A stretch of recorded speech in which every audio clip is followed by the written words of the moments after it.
Gillibrand. Thank you, Mr. Chairman. Thank you, Mr. Hegseth. I do want to thank you for your service, and I want to thank you for your willingness to serve in this capacity. Thank you, Senator. I have many concerns about your record, and particularly your public statements, because they are so hurtful to the men and women who are currently serving in the U.S. military, harmful to morale, harmful to good order and discipline. If you are saying that women shouldn't be serving in the military, and I'm going to read you your quotes, because the quotes themselves are terrible. You will have to change how you see women to do this job well, and I don't know if you are capable of that. So I want to press on these issues that my colleague Jean Shaheen brought up, because she said it so well.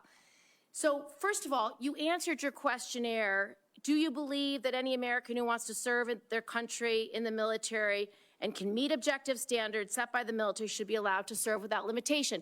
You've said yes to that question. But then in all of these other circumstances, you've denigrated active duty service members. We have hundreds of women who are currently in the infantry, lethal members of our military serving in the infantry, but you degrade them. You say, we need moms, but not in the military, especially in combat units. So specific to Senator Cotton's question, because Senator Cotton was giving you layups to differentiate between different types of combat, and specifically, as Secretary, would you take any action to reinstitute the combat arms exclusion for female service members, knowing full well you have hundreds of women doing that job right now? And the standards, your 2-mile run, Tom, is about the Army Combat Fitness Test. It is not the requirements to have an MOS 11 Bravo, which is the infantry. These are the requirements today for people serving in the industry, men and women. They are gender neutral, and they are very difficult to meet. They have not been reduced in any way, and our combat units, our infantry is lethal. So please explain specifically, because you will be in charge of 3 million personnel. It is a big job. And when you make these public statements, and I get you were not Secretary of Defense then, I get you were on TV, I get you were helping veterans, I get it was a different job. But most recently, you said this in November of 2024, knowing full well you might have been named as Secretary of Defense. So please explain these types of statements, because they're brutal and they're mean and they disrespect men and women who are willing to die for this country. Well, Senator, I appreciate your comments, and I would point out I've never disparaged women serving in the military. I respect every single female service member that has put on the uniform, past and present. My critiques, Senator, recently and in the past, and from personal experience, have been instances where I've seen standards lowered, and you mentioned 11 Alpha, 11 Bravo, MOS, places in units, and the book that has been referenced multiple times here, The War on Warriors. I spent months talking to active duty service members, men and women, low ranks, high ranks, combat arms and not combat arms. And what each and every one of them told me, and which personal instances have shown me, is that in ways direct, indirect, overt, and subtle, standards have been changed inside infantry training units, ranger school, infantry battalions, to ensure that give commanders me one example. Please give me an example. I get you're making these generalized meet statements. Quotas to have a certain number of female infantry officers or infantry enlisted, and that disparages those women Commanders who are do not have to meet of quotas for the infantry. Commanders do not have to have a quota for women in the infantry. That does not exist. It does not exist. And your statements are creating the impression that these exist, because they do not. There are not quotas. We want the most lethal force. But I'm telling you, having been here for 15 years, listening to testimony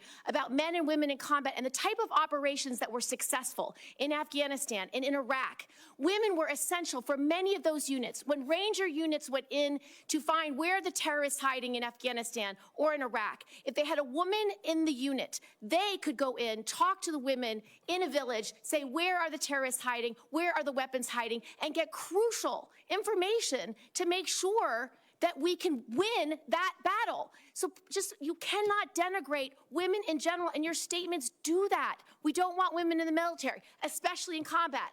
What a terrible statement. So please, do not deny that you've made those statements. You have. We take the responsibility of standards very seriously, and we will work with you. I'm equally distressed you would not meet with me before this hearing. We could have covered all of this before you came here, so I could get to the 15 other questions that I want to get to. So women you have denigrated. You have also denigrated members of the LGBTQ community. Did you know that when Don't Ask, Don't Tell was in place, we lost so many crucial personnel, over 1,000 in mission-critical areas. We lost 10% of all our foreign language speakers because of a political policy. You said in your statement, you don't want politics in the DOD. Everything you've said in these public statements is politics. I don't want women, I don't want moms. What's wrong with a mom, by the way? Once you have babies, you therefore are no longer able to be lethal. I mean, you're basically saying women, after they have children, can't ever serve in the military in a combat role. It's a silly thing to say. It's a silly thing to say, beneath the position that you are aspiring to. To denigrate LGBTQ service members is a mistake. If you are a sharpshooter, you're as lethal regardless of what your gender identity is, regardless of who you love. So please know this to be a true statement. So you say it was a political thing. You say it undermined us, social engineering. I don't know why someone having to publicly say or not publicly say who they love is social engineering. I think having that policy in the first place was highly problematic. And as you said in your statement, do you agree anybody should be able to serve in the military if they meet the standards? Senator, as the president has stated, I don't disagree with the overturn of Don't Ask, Don't Tell. Great, because I don't want you thinking, can't serve if you're a mom, can't serve if you're LGBTQ, and then last, can't serve if you're a leftist. The statements you said about people who have views differently than you, that we're the enemy, are you saying that 50% of the DOD, if they hold liberal views or leftist views or are Democrats, are not welcome in the military? Are you saying that? Senator, I volunteered to deploy to Afghanistan under Democrat President Barack Obama. I also volunteered to guard the inauguration of Joe Biden, but was denied the opportunity to serve because I was identified as an extremist by my own unit for a Christian tattoo. Thank you very much. Senator. Mr. Hegseth, welcome. Thank you. I am focused on your fitness to serve, including your character and temperament and your overall qualifications to do the job. And I do appreciate the comments of Ranking Member Reed with his concerns regarding your nomination, because I share those concerns. As part of my responsibility as a member of this committee to ensure the fitness of all nominees to come before any of the committees on which I sit, I ask the following two initial questions. First, since you became a legal adult, have you ever made unwanted requests for sexual favors or committed any verbal or physical harassment or assault of a sexual nature? No, Senator. Have you ever faced discipline or entered into a settlement relating to this kind of conduct? Senator, I was falsely accused in October of 2017. It was fully investigated, and I was completely cleared. I don't think completely cleared is accurate, but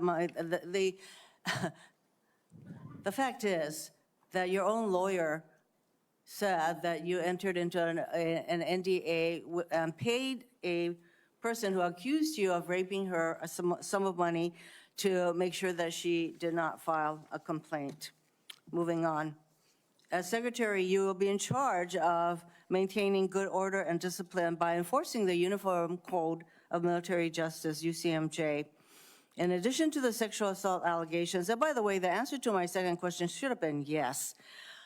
I have read multiple reports of your regularly being drunk at work, including by people who worked with you at Fox News. Do you know that being drunk at work is prohibited for service members under the UCMJ?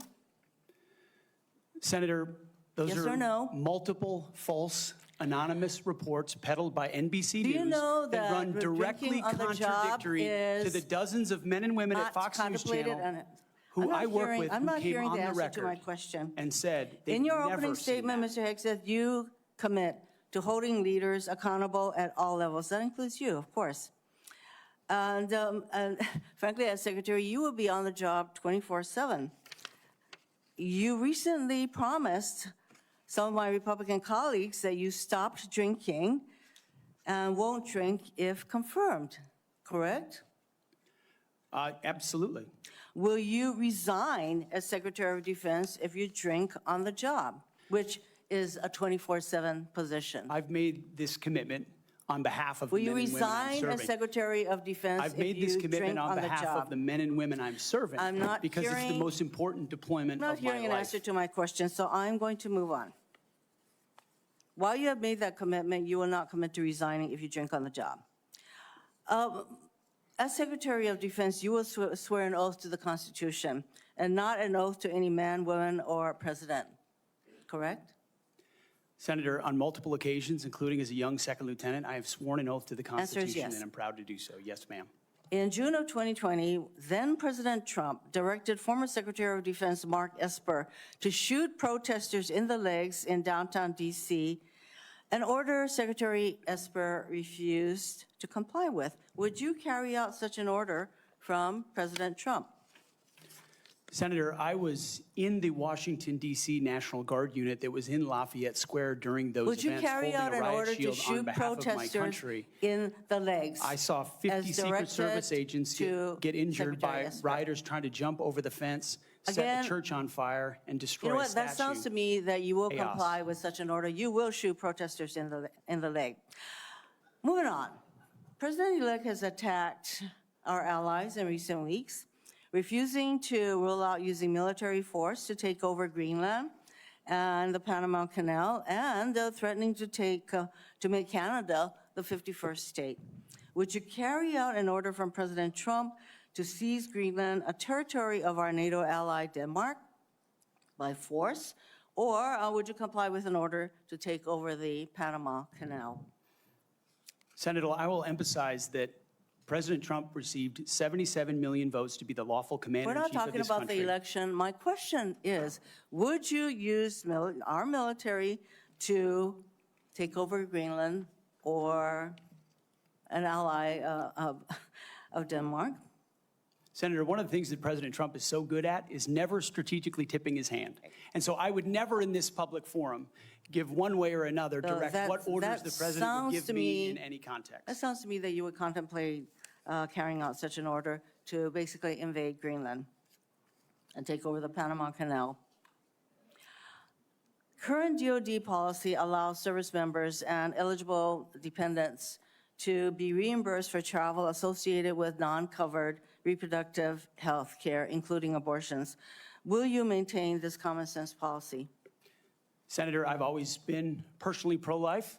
I know President Trump has as well, and we will review all policies. But our standard is whatever the president wants on this particular Okay, issue. so With my advice, I will take a if look the at. president But tells you that this I don't common believe sense the federal- policy will not be maintained, you will not enable our service members to seek reproductive care. So it I sounds don't like to believe the me. federal government I'm not should be hearing funding answers to my questions, travel for Mr. abortion. Chairman. I just want to note that the other area that of serious concern to me is President Trump saying that he wants to use the military to help with mass deportations, which will cost billions of dollars. And what that will do to readiness is very, very concerning. Mr. Hegseth, I have noticed a disturbing pattern. You previously have made a series of inflammatory statements about women in combat, LGBTQ service members, Muslim Americans, and Democrats. Since your nominations, however, you have walked those back on TV in interviews and most recently in your opening statements. You are no longer on Fox and Friends, Mr. Hegseth. If confirmed, your words, actions, and decisions will have real impacts on national security and our service members' lives. There are close to 3 million personnel in the Department of Defense, $900 billion budget. I hardly think you are prepared to do the job. Thank you, Mr. Chairman. Senator, Thank you. That wasn't a question, Mr. Hegseth. Thank you, Senator Hirono. Senator Sullivan.